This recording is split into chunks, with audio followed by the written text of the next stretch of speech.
खरं तर महायुतीचं सरकार विराजमान झालेलं आहे. अवघ्या काही दिवसातच मंत्रिमंडळ विस्तार होईल. मागच्या 5 वर्ष आपल्या इथं सोलापूरला स्थानिक पालकमंत्री नव्हता आणि आता सोलापूर शहरामध्ये आपण बघतोय की स्थानिक पालकमंत्री हवा यासाठी फ्लेक्स लागलेले आहेत. नेमक्या काय भावना आहेत सोलापूरकरांची? नमस्कार.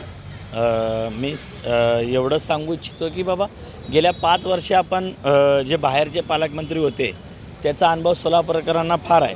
कारण इथल्या स्थानिक समस्या ज्या असतील किंवा नागरिकांच्या ज्या व्यापाऱ्यांच्या समस्या आहेत, ज्या औद्योगिक आहे, व्यापारपेठ आहे, या सगळ्या ज्या समस्या आहेत ते बाहेरच्या पालकमंत्र्यापेक्षा आपल्या स्थानिक पालकमंत्र्यांना जेवढे माहिती असतील तेवढे ते बाहेरच्या पालकमंत्र्यांना माहिती नसतं.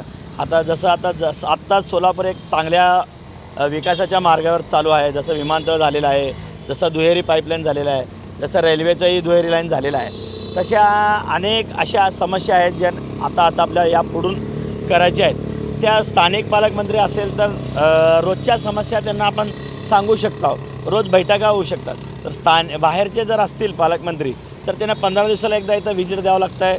इथल्या 2 तासात अधिकाऱ्यांशी बैठक घेतील. मग त्यांच्या समस्या आपल्याला एवढ्या त्यांना जाणून घेता येत नाही, त्यांना निवारता येत नाहीत. कारण बैठक 1-2 तासाची असती. जे अधिकारी सांगितले असतील त्यावर त्यांनी विचार करतील, मग निघून जातील. त्यापेक्षा स्थानिक जे असतील ते रोज आपल्या अधिकाऱ्यांशी भेटून, इथल्या नागरिकांशी भेटून जे समस्या सोडवतील ते अधिक जास्त मला फायदेशीर होईल. असं त्यासाठी आपल्याला सोलापूरचंच पालकमंत्री द्यावं अशी आम्ही विनंती करतो. खरं तर जिल्ह्यामध्ये 11 मतदारसंघ आहेत आणि 5 ठिकाणी महायुतीचे उमेदवार जे आहेत ते निवडून गेलेले आहेत. नक्की कोण पालकमंत्री व्हावं असं तुम्हाला वाटतं? आता सध्याचा तर आता आपण पाहतो आणि अनुभव जरी पाहिला तर 2014 ते 2019 जे आमचे आमदार विजयकुमार देशमुख जे आहेत त्यांना फार अनुभव आहे आणि त्यांचा संपर्कही जिल्ह्याभरात त्यांचं चांगलं नेत्यांशी जुळवून आणि सगळ्याशी आपुलकी आणि सगळ्याचा विकास जे आत्तापर्यंत त्यांनी जे 5 वर्षात केलेत 14 ते 19पर्यंत, परत एकदा त्यांना पालकमंत्रीपद मिळावं अशी आम्ही आशा बाळगतो. नाव काय? मी दत्तात्रय बडगू.